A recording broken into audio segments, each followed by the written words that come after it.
오늘은 신앙 성숙에 대해서 행동 규범으로 있는 능력이라고 하는 것이 과연 우리의 신앙생활에 어떤 역할을 하고 있는지 자신을 좀 돌아보면서 은혜를 나누고자 합니다. 능력이라는 말을 우리가 많이 쓰잖아요. 능력 있네. 야, 저 사람 능력이 있다. 아니, 특히 목사들을 향해서는 성도님들이 그 얘기를 많이 쓰더라고요. 우리 목사님은 능력이 있으셔. 아니야, 우리 교회 목사님 능력도 없나 봐. 이런 말을 많이 쓰고 있는데, 과연 우리가 능력이라고 말할 때 사실은 우리의 신앙생활에서 얼마나 많은 부분이 성경이 말씀하고 있는 것과 다른지 모릅니다. 성경에서 말씀하는 능력과 우리 인생이 생각하는 능력은 대단히 다르다고 하는 겁니다. 아니, 전혀 다르다고 해야 모를 것입니다. 그런 차원의 이야기입니다. 사도 바울이 이렇게 이야기합니다. 이것이 내게서 떠나가게 하기 위하여 내가 3번 주께 간구하였더니.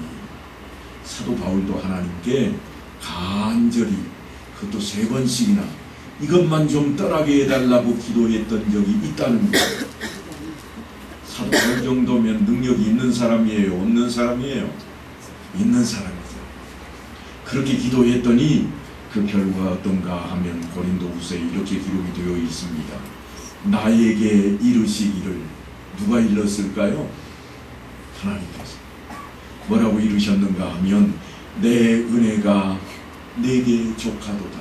많이 알고 있는 말씀입니다. 이는 내 능력이 약한 데서 온전하여짐이라 하신지라.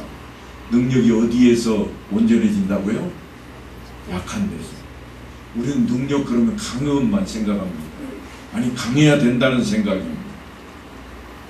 그러므로 도리어 크게 기뻐함으로 나의 여러 약한 것들에 대하여 자랑하리니 이는 그리스도의 능력이 내게 머물게 하려 함이라. 약한 것을 내가 자랑할 때마다 누구의 능력이 내게 나타난다는 거예요? 그리스도의 능력이 나타난다.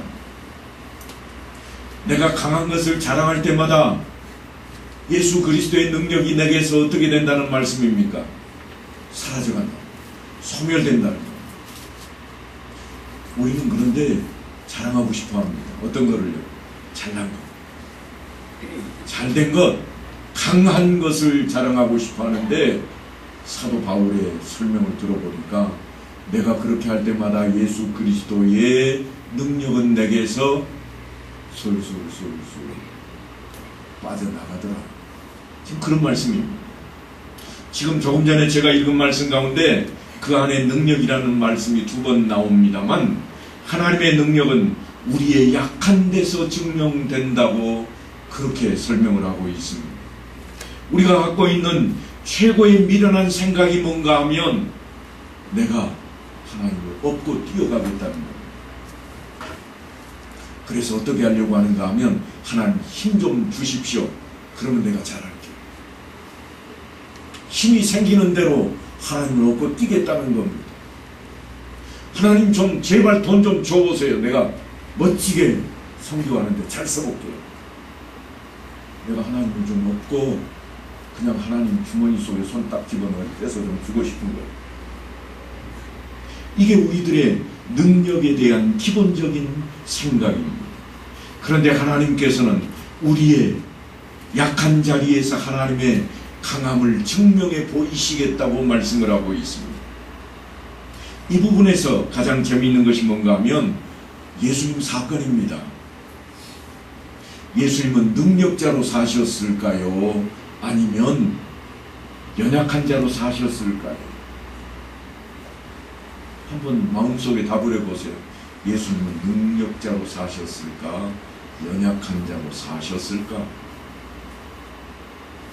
우리가 예수님을 생각할 때는 늘 능력자로만 생각을 합니다.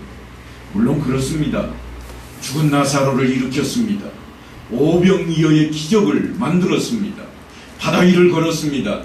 문둥병도 즉각적으로 나와버립니다. 얼마나 놀라운 일들의 연속입니까? 그래서 우리는 예수님이 능력을 가지고 이 세상을 사하셨다고 그렇게 생각을 합니다. 그러나 예수님은 능력으로 세상을 사하시는 것이 아니랍니다. 하나님 나라를 증명하기 위해서 기적을 끌어들이고 도입한 적은 있어도 자신을 증명하기 위해서 자신의 자랑거리로 기적을 사용하지 않았습니다. 봐라, 내가 이런 사람이야. 그래서 바다를 가르신 적이 없습니다. 나는 이런 인물이야. 그래서 병든 자를 고치신 적이 없습니다. 그것 때문이 아닙니다. 네가 믿느냐? 내 믿음대로 되지요.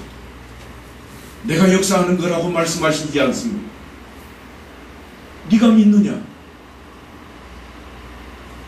여러분, 주님은요, 사실 어떻게 보면 가장 연약한 모습으로 사셨다고 하는 것을 우리는 한 번쯤 생각해 보아야만 합니다.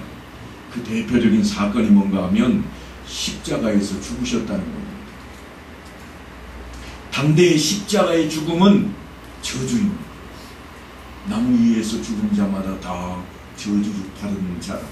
성경에까지 기록된 그러한 내용의 말씀입니다.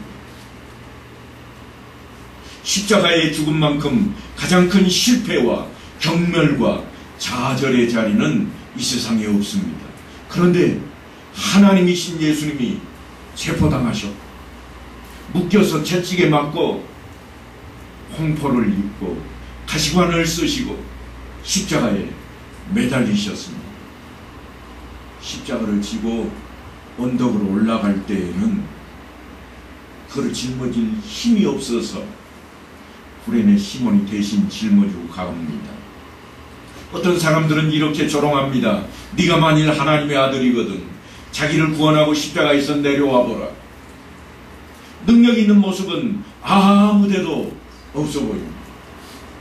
끝까지 그분이 하신 일은 뭔가 하면 하나님의 요구하신 그 일에 순종하는 겁니다. 그리고 마지막에 가서 뭐라고 선언을 하시는가 하면 다 이루었다. 여러분 한번 따라 하실까요? 테텔레스타이. 그게 뭐라고요? 다 갚았다. 다 이루었다. 다 이제는 갚아버렸다. 채무 능력이 끝나버린 겁니다. 누구를 위해서 그랬을까요? 잡히고 맞고 죽고 있는데 다 이루었다고 그러십니다. 바로 이것이 성경은 뭐라고 표현하고 있는가 하면 능력이라. 하나님의 목적을 이루는 것이 능력이라고 그렇게 말씀을 합니다. 그러니까 믿음의 능력입니다. 예수님께서 이 땅에 오신 이유가 무엇이었을까요? 사도 요한은 이렇게 표현을 합니다. 내가 온 것은 양으로 생명을 얻게 하고 더 풍성히 얻게 하려는 것이라. 주님께서 직접 하셨던 말씀입니다. 그 말씀처럼 그분이 죽으심으로 우리가 영원한 생명을 얻게 되었습니다. 그가 채찍에 맞음으로 그가 질고를 당하심으로 우리는 하나님의 자녀가 되었습니다. 이런 목적을 이루신 이가 세상에 또 어디에 있을까요? 그러니까 바로 이것이 능력입니다. 이 점이 우리 신자의 신앙 성숙을 위해 요청되는 부분입니다. 사도 바울은 로마서에서 이런 말씀을 합니다. 내가 복음을 부끄러워하지 아니하노니 이 복음은 믿는 자에게 구원을 주시는 하나님의 능력이 됩니다. 예수님이 십자가에 못 박혀 죽으신 것을 나는 결코 부끄럽게 생각하지 않는다. 예수님이 십자가에 못 박혀 죽은 것은 세상적으로 볼 때는 저주인데 나는 그거 부끄럽지 않아. 왜요? 그게 하나님의 능력이기 때문이다. 그러니까 예수 그리스도를 전하는 것이 사도 바울에게 있어서는 뭐라는 말씀인가 하면 그게 내게는 능력이라. 그에게는 전도하려고 한 일을 마무리 짓는 것이 능력이 되었습니다. 사도 바울은 그 일을 위해서 매를 맞고 태장을 맞고 돌에 맞아 죽고 배 타고 가다가 파선도 당하고 강도의 위험과 수고하고 애쓰며 자지 못하고 줄이고 목마르며 굶고 춥고 헐벗었다고 그럽니다. 그런데 그가 그렇게 한 것은 예수 그리스도를 전하는 일을 마치기까지 그렇게 하는 것. 그것이 뭐라고 그러는가 하면 하나님의 능력이라. 자기에게 나타나는 능력은 다른 데 있지 않고 예수를 전하는 데 있다. 그럽니다. 물론 사도 바울이 병을 낫게 한 적도 있습니다. 귀신을 내쫓은 적도 있고 독사에게 물렸지만 죽지 않은 일도 있습니다. 그런데 우리가 생각할 때는 그것이 사도 바울의 능력처럼 보이는데 오히려 내쫓김을 당하고 그럼에도 불구하고 그리스도의 복음을 전하고 있는 그것이 능력이라고 바울은 그렇게 설명하고 있습니다. 두들겨 맞고 광주리 타고 도망가고 그런데 그런 것들이 하나님 보시기에는 능력이라. 그러니까 차원이 다른 능력에 대한 이야기입니다.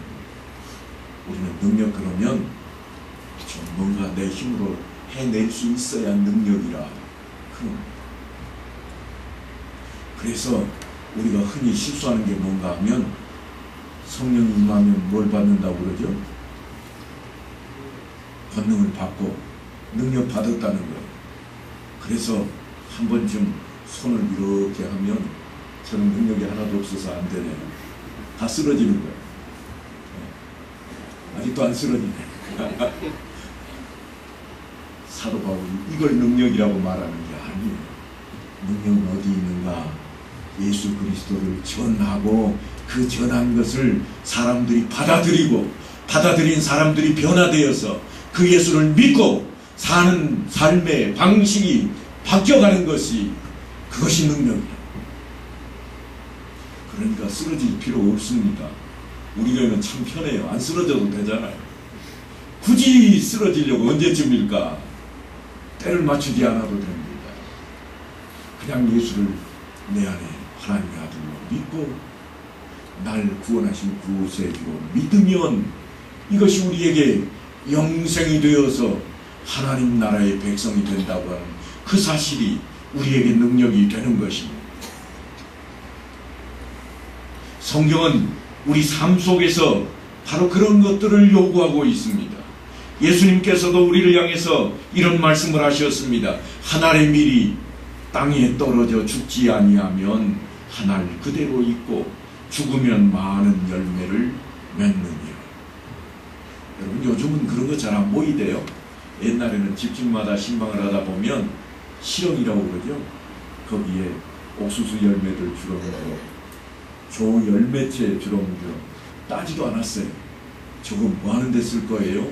보기 좋은 것 좋으라고 해놓았어요. 그러면 하시는 말씀이 종자예요. 종자. 그런데 심지 않고 땅에 뿌리지 않고 그대로 놔두면 영원히 종자일 뿐이에요. 땅에 뿌려 놓으면 30배, 60배, 100배의 결실을 얻는 생명력을 찾게 되는 겁니다. 굉장히 중요한 구절입니다. 죽으면 많은 열매를 맺고 죽지 않으면 한 알 그대로 있습니다. 누가 그렇게 살았을까요? 예수님이 그렇게 사셨다는 겁니다. 그분의 삶입니다. 예수님께서 뭐라고 그러는가 하면 예수께서 하시는 말씀을 한번 따라서 읽어보십시다. 제가 먼저 합니다. 아버지께서 나를 보내신 같이 나도 너희를 보내노라. 그러니까 우리를 누가 보낸 거예요? 예수님이 우리를 보낸 거예요. 예수님께서 우리를 보냈어요. 어떻게 보냈는가 하면 한 구절이 더 있습니다. 한 번 더 따라서 하십니다. 성령을 받으라. 예수님을 그냥 보내지 않고 성령을 받으라. 성령을 받고 가라. 그냥 가지 말라는 거예요. 그냥 빈털터리로 돌아다니지 말고 우리 안에 뭘 채우라는 거예요? 성령을 채워라. 성령 충만이 우리에게 일어나면 어떤 일이 있겠다는 건가 하면 성령을 받으면 예수님처럼 그렇게 살 수 있게 될 것인데 사도행전이 그렇게 이어집니다. 사도행전에 가면 오직 성령이 너희에게 임하시면 너희가 권능을 받고 예루살렘과 온 유대와 사마리아와 땅끝까지 이르러 다 같이 한번 따라합니다. 내 증인이 되리라. 성령 받으면 그냥 가서 농사 잘 짓고 부자 되라 그런 말씀이 아니에요. 성령을 받으면 내게 생긴 그 생명, 영원한 생명 그것 때문에 무엇이 되는가 하면 증인이 되는 거예요. 증인의 삶, 예수를 믿는 삶이 되겠다는 거예요. 그러니까 여러분 나가실 때 기왕이면 전도지 한두 장씩 다 들고 가세요. 제가 금년 시작할 때 안내석에다 꼽아놨는데 엊그제 나가면서 보니까 몇 장 안 없어졌더라고요. 고스란히 그대로 있어요. 왜 꼽아놨겠어요? 다 같이 한번 따라서 하십시다. 가져가라고. 왜 싫으세요? 괜히 꼽아놓는 게 아니에요. 가져가야 전할 수 있고 그 손에 들어야 한마디라도 할 수 있잖아요. 여러분 참 우리는 입이 대단히 게을러요. 그래서 그냥 말이 안 나와. 한 장 들고 그거 뭐요? 물어보면 그때서야 이거 전도진디. 한 장씩 꼭 들고 가시기를 바랍니다. 내가 믿는 예수를 전해야 됩니다. 나만 천국 가면 되는 것이 아니라 함께 가는 천국입니다. 꼭 그렇게 사셔야 됩니다. 그것이 뭐라고 사도 바울이 이야기하는가 하면 그것이 능력이라 그럽니다. 믿음의 능력은 복음의 능력이요 복음의 능력은 복음이 전파되는 데 있습니다. 그래서 복음은 모든 믿는 자에게 구원을 주시는 하나님의 능력이라 그 자리까지 가게 되는 겁니다. 우리가 바라는 능력과 믿음의 능력은 사실은 전혀 달라 보입니다. 하나님 예수님께서 잡히고 맞고 죽고 있는데 다 이루었다. 그러신 모습을 통해서 바로 그것이 능력이라 그랬습니다. 세상적으로 보면 실패인데 하나님의 뜻을 이룬 것입니다. 자기의 목적이 아니라 하나님의 뜻을 이룬 겁니다. 자기의 뜻을 이루어야 된다고 생각하는데 함정이 있습니다. 하나님의 목적을 이루는 것이 능력이라고 그것이 바로 믿음의 능력이라고 외치는 것은 사도 바울이 우리를 잘 알기 때문입니다. 우리와 같은 성경에 동일한 사람이니까 우리에게 그런 이야기를 하는 거예요. 내 은혜가 네게 족하도다. 이는 내 능력이 약한 데서 온전하여 짐이라. 이런 말씀을 사도 바울이 듣게 되었으니까 우리도 듣게 될 거라는 거예요. 오늘 본문 바로 앞 8절을 보면 빌립이 예수님 앞에 나와서 이런 요구를 합니다. 주여 아버지를 우리에게 보여 주옵소서. 왜냐하면 예수님께서 늘상 아버지께서 하신 일을 나도 하고 아버지 이야기를 하는데 왜 아버지는 안 보여주느냐 그 이야기입니다. 그래 예수님께서 이렇게 빌립에게 말씀을 하십니다. 빌립아 내가 이렇게 오래 너희와 함께 있으되 네가 나를 알지 못하느냐. 이 말씀을 왜 하시는가 하면 나를 봐라. 나를 보면 하나님을 알게 되지 않겠느냐. 나를 본 사람은 아버지를 본 사람이다. 나를 보고도 모르겠느냐. 만약에 보고도 모르겠거든 내가 하는 일을 봐라. 그러면 너희가 하나님을 알 수밖에 없다. 이거 바로 이겁니다. 누구든지 다 자기를 위해서 삽니다. 자기의 이익을 위해서 살고 자기의 자존심을 변호하는 법인데 예수님만 그렇게 사시기를 않았습니다. 그것이 오늘 본문의 말씀입니다. 나를 봐라. 내가 나를 위해 산 적이 있더냐. 내 삶을 봐라. 내가 아닌 다른 사람을 위해 사는 것으로 내 인생만큼 확실한 사람이 또다시 어디 있더냐. 나를 보면 나를 보내신 분을 알 수가 있고, 또한 그분의 말씀에 내가 순종하고 있다는 것을 찾보면 모르겠느냐. 우리는 어떤 사람을 만나든지 그 사람이 자기를 위해 살고 자기의 뜻대로 살며 자기 욕심대로 사는 것을 다 압니다. 그런데 그렇지 않은 분이 한 분이 있으니 다름이 아닌 예수입니다. 명예와 자신의 이익에 배반당하는 일을 겪고도 끄떡하지 않는 모습을 성경은 그려놓았습니다. 왜 그렇게 그려놓았을까요? 자신의 욕심과 계획이 있지 않고 누군가의 명령을 수행하는 그러한 모습을 예수님을 통해서 그려놓고 있는데 왜 그렇게 그려놓고 있는가 하는 것입니다. 주님께서는 빌립에게 나를 봐라, 나를 보낸 분이 있다는 것을 모르겠느냐. 내가 하는 일을 봐라, 내가 하는 말을 들어봐라. 한 번이라도 내가 내 말을 한 적이 있더냐. 나를 보내신 분이 하라는 대로 말하고 시키는 대로 그렇게 살고 있는 것이 네 눈에는 안 보이냐. 지금 예수님께서 우리에게 동일한 그 말씀을 하고 있습니다. 뭘 보면 우리가 그걸 알 수 있는가 하면 아주 간단합니다. 십자가를 보면 분명하게 그것이 드러나 버립니다. 십자가 사건이 주님께서 바라시는 사건이었을까요? 하나님의 명령을 수행하는 차원에서는 분명히 그렇습니다만 그것을 위해서 필요하셨던 적이 있음을 우리가 알고 있습니다. 피할 길이 있다면 피하고 싶었던 인간적인 생각도 주님에게 있었다고 하는 것입니다. 그러나 결론은 하나입니다. 아버지의 뜻대로 하나님께서 원하는 대로. 여러분 한번 곰곰이 생각해 보십시다. 자신의 욕심을 위해서 죽는 사람이 있을까요? 얼핏 생각하면 있을 것 같아요. 우리 말에는 그런 말도 있잖아요. 공짜면 뭐도 먹어요? 양재물 왜 먹어요? 죽는데. 진짜로 먹을까요? 절대로 안 먹어요.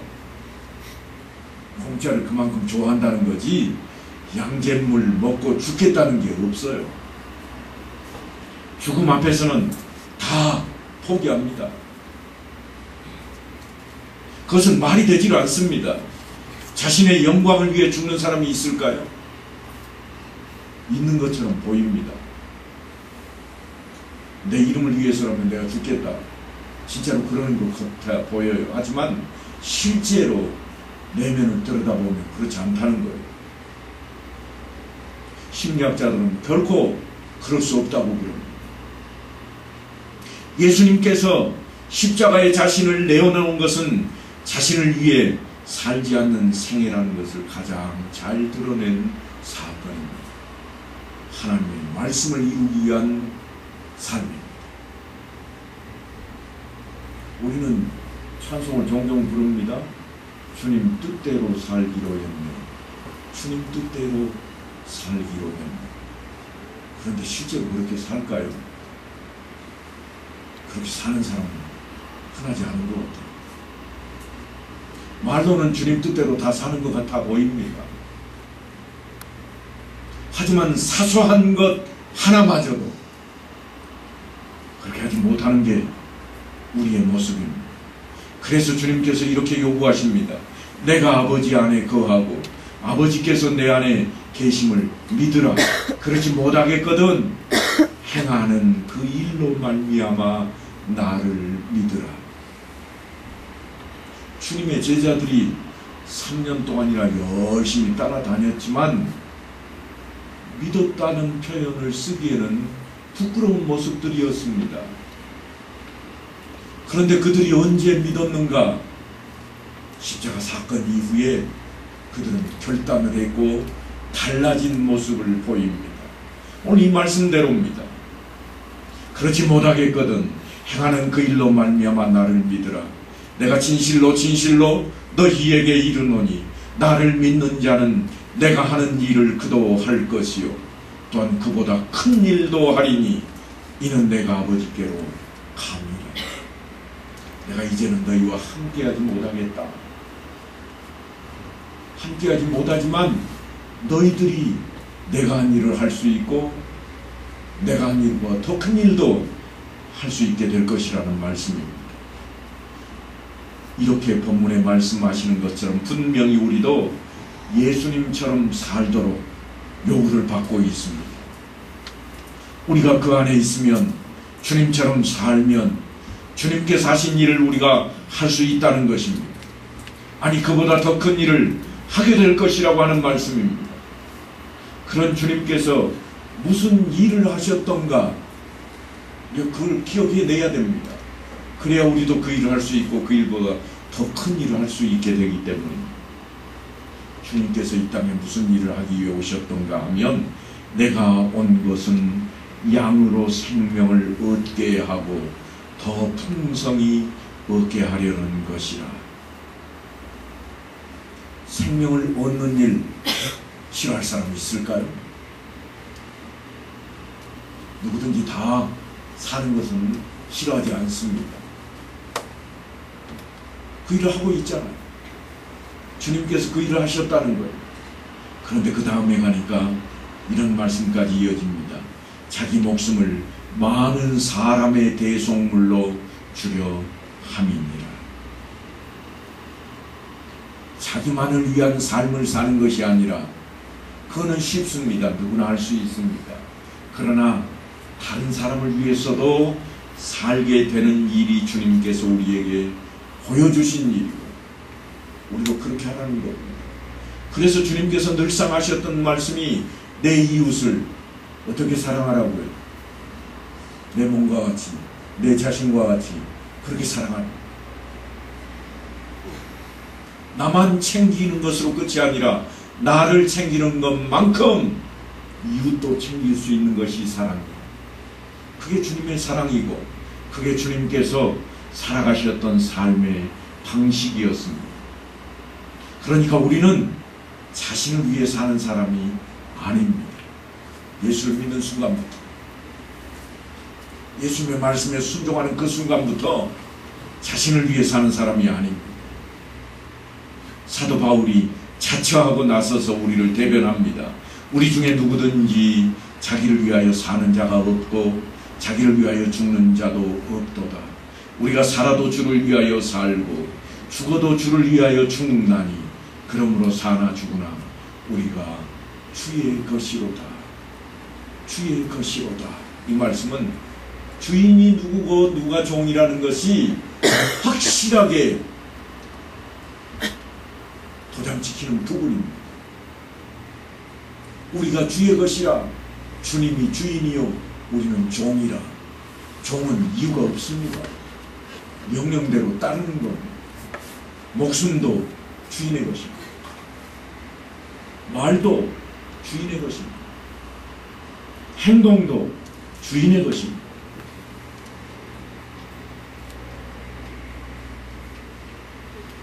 자주 말씀을 드립니다만 우리의 삶은 우리가 예수를 믿는 순간부터 우리의 것이 아닙니다. 우리를 위해 있지를 않습니다. 이것이 내 마음에 안 들기 때문에 삶의 목적이 바뀌고 바라보아야 할 대상이 바뀌어 버린 바로 그 자리에 우리가 있습니다.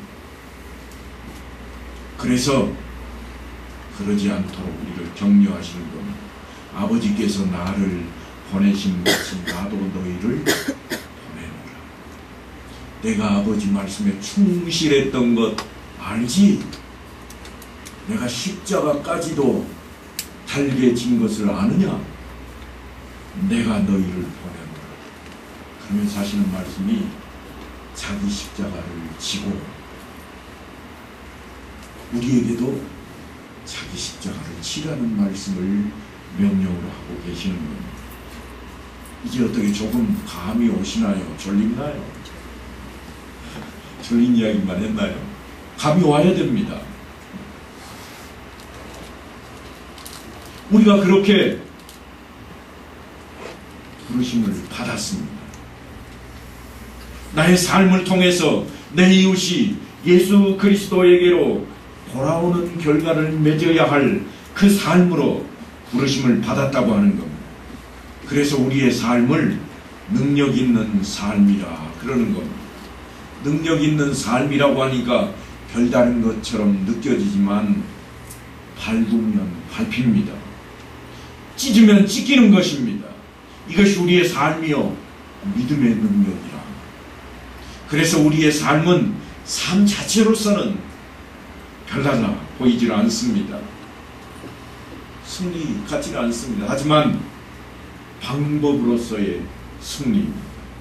승리를 얻기 위한 방법으로 인생이 주어져 있는 겁니다.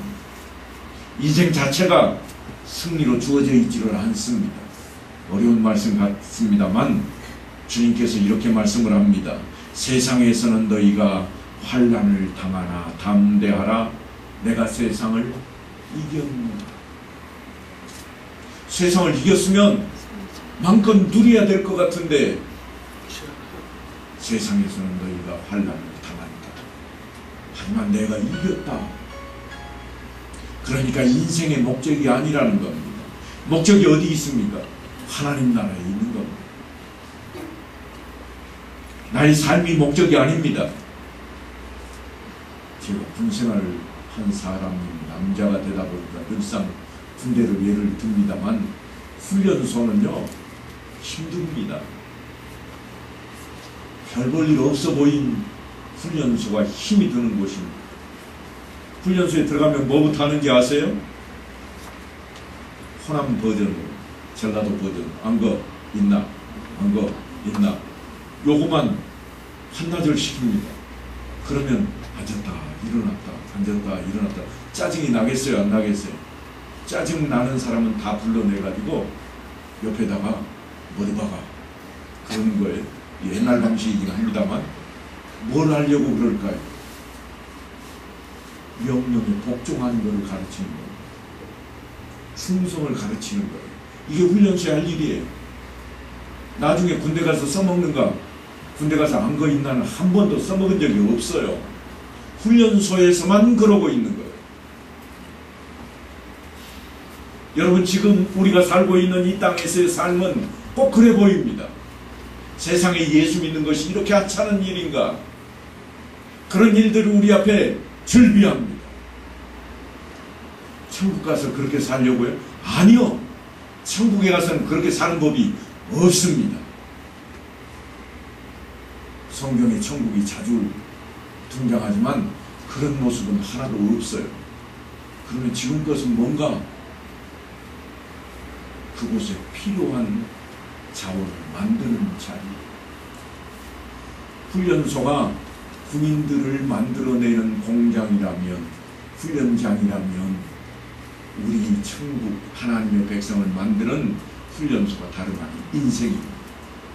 그래서 여기서 단련받는 거예요. 그렇게 우리 영혼을 구원하는 결과물을 얻어내기 위해서 우리가 그 자리에 와 있는 겁니다. 그래서 우리는 이제 내가 천국 백성 되었으니까 끝이다. 사실 그럴 수 없습니다. 그건 정말 단계가 낮은 사람들이죠. 나 훈련소 끝났으니까 이제 다 끝났어. 자대 배치라는 표현을 쓰는데요. 이 더블백이라고 하는 가방 하나 딱 메고 자대 가면 끝인가? 아니요. 그게 군인 생활의 시작입니다. 우리가 이 자리에서 훈련을 다 받았다고 해서 천국 백성으로 끝인가? 아니요. 이제부터 시작입니다. 그래서 우리에게 필요한 것이 뭔가 하면 하나님께서 말씀을 통해서 우리에게 주시는 대로 잘 변화되는 겁니다. 여러분 김장 김치할 때 배추 가져다가 제일 먼저 하는 일이 뭐예요? 씻어가지고 절구는 거잖아요. 소금에 절구는 거예요. 이거 잘 절구어져야 돼요. 숨이 죽든가요 안 죽든가요? 죽어야 돼요. 우리 인생이 바로 그 자리에 와 있습니다. 잘 죽어야 됩니다. 잘 죽어야 그 다음에 하나님 나라의 귀한 백성으로 맛을 내기 시작하는 거예요. 잘 죽지 않으면 맛이 안 납니다. 뻣뻣하니 머리 쳐들고 있는 그런 배추 가져다가 김장김치 만드는 분이 없더라고요. 다시 절거 이러는 거잖아요. 우리가 그런 모습이 안 됐으면 좋겠습니다. 우리가 뭐가 지켜드는 모습인가 하면 그래도 내 생각에는 이게 남아있으면 이게 지켜드는 거예요. 뻣뻣한 거예요. 예수님 말씀을, 하나님의 말씀을 성경을 통해서 읽고 또 읽으면서도 순종하는 자리로 가지 못하고 다시금 고개를 뻣뻣하게 지켜드는 것이 뭔가 하면 내 생각에는 그래도 그렇지 라는 이런 생각들입니다. 말씀대로 사는 것이 신앙의 성숙일진데 이 성숙을 방해하는 것이 뭔가 하면 내 생각입니다. 하나님 말씀을 가지고 비춰보는 것이 아니라 내 생각에는 아니라고 그렇게 우리가 우리 자신을 내세우는 겁니다. 주님께서 본문에 분명히 말씀하신 내용입니다.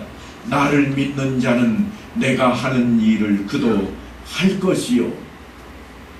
해야 된다는 거예요. 그보다 큰 일도 하리라. 앞으로 하게 될 거라는 거예요. 주님께서 무슨 일을 하셨는가? 다른 사람을 위해 십자가를 지신 일. 매도 맞고 피도 흘리고 쓰러지고 당하는 일이었습니다. 예수 믿는 것이 늘상 사업에 성공하고 병들었던 것도 나아버리고 하는 그쪽으로만 우리가 단련이 되어 있다 보니까 경험이 그렇게 되어 있다 보니까 용하다는 표현을 예수 믿는 사람들마저 사용을 합니다. 용하다는 말은 어디에 쓰는 거죠? 무당 찾아가고 당골레 찾아가는 사람들이 쓰는 거잖아요. 그 집 용해 가봐. 점쟁이 찾아갈 때 그러잖아요. 예수 믿으면서도 용하는 것을 찾는다고 하는 것은 우리가 그런 능력을 바라기 때문입니다. 오늘 본문 말씀을 통해서 여러분 우리의 능력이 실제로 우리가 꿈꿔야 될 능력이 어디 있는가? 때로는 내가 연약하고 때로는 내가 병들어 있고 때로는 내가 약해 보이지만 이것이 능력이라. 그걸 찾아야 되겠습니다. 제가 오늘 본문을 준비해놓고 휴가를 다녀왔는데요. 제주도에 가서 사실은 장로님들과 권사님들을 통해서 공경을 많이 받았습니다. 한 장로님이 한 6개월간을 정신없이 살았습니다. 왜냐하면 그 교회가 예배당을 건축했거든요. 우리 갔는데 그러시더라고요. 예배당 등기가 떨어졌습니다. 장로님 이제 할 일 끝났네. 제가 그랬더니 이제 할 일 끝났는데 다음 주부터 뭐 할라요? 그랬더니 할 일이 있습니다. 뭐요? 채워야지. 할 일이 있다고. 할 일이 있네요. 장로님 일을 그럼 언제 하고? 그분 본업이 뭔가 하면 부동산입니다. 거기다가 또 하나 하는 일이 뭔가 밀감 키우는 농사 짓는 일이에요. 그 일들은 언제 해요? 부업이야. 까짓거 끝나고 난 뒤에 하지요. 그게 부업이래요. 여러분 인생이 바뀌면 그렇게 바뀌더라고요. 목사님 저보다도 더 목사 같아요.